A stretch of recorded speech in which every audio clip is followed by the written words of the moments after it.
Assalamualaikum wali dan salihah.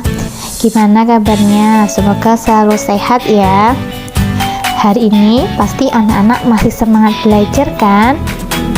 Nah, kali ini Umi mau bercerita lagi tentang salah satu gejala alam. Gejala alamnya yaitu gempa bumi. Wah, anak-anak sudah pernah merasakan belum ya gempa bumi? Gimana ya rasanya? Rasanya seperti bergoyang-goyang serta bangunan-bangunan yang bergetar. Kenapa bisa terjadi gempa bumi ya anak-anak? Yuk kita cari tahu.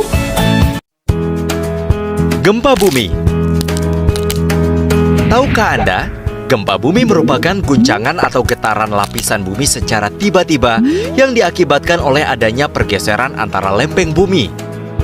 Sesuai dengan penyebabnya, gempa bumi dibedakan menjadi dua jenis, yaitu gempa tektonik yang terjadi karena aktivitas pergerakan lempeng bumi dan gempa vulkanik yang terjadi karena aktivitas vulkanologi gunung berapi.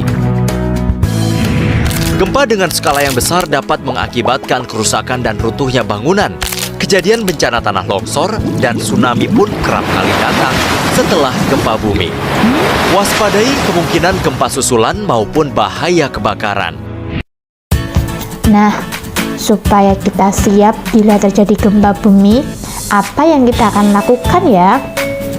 Sebelum Umi kasih tahu beberapa caranya, dengerin lagunya Umi dulu ya anak-anak. Lagu tentang gempa.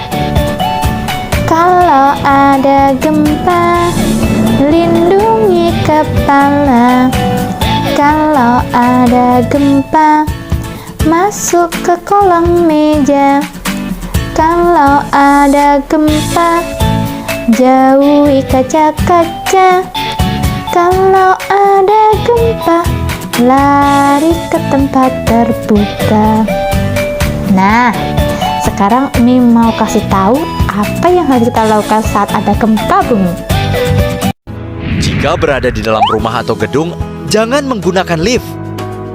Berlindunglah di tempat yang aman jika terjadi gempa. Jauhi kaca, cermin, dan benda-benda yang tergantung. Jika berada di luar rumah, carilah daerah terbuka. Jauhi pohon, lampu jalan, tiang listrik, dan papan reklame. Bencana gempa yang terjadi dapat mempengaruhi kesehatan masyarakat, menyebabkan cedera khususnya patah tulang, serta tercemarnya sumber air. Untuk pertolongan pertama, bersihkan bagian tubuh yang terluka. Jika terjadi pendarahan, beri tekanan di bagian yang terluka hingga pendarahan berhenti. Gunakanlah obat antiseptik untuk menghindari luka dan infeksi, serta beri penutup luka pada luka yang terbuka. Apabila luka yang terjadi tergolong berat, segera bawa korban ke fasilitas pelayanan kesehatan terdekat untuk mendapatkan perawatan lebih lanjut, termasuk suntikan anti-tetanus untuk mencegah infeksi tetanus. Dengan memahami dan melakukan persiapan yang baik sebelum, saat, dan setelah bencana gempa bumi, kita akan mengurangi risiko dampak bencana yang terjadi.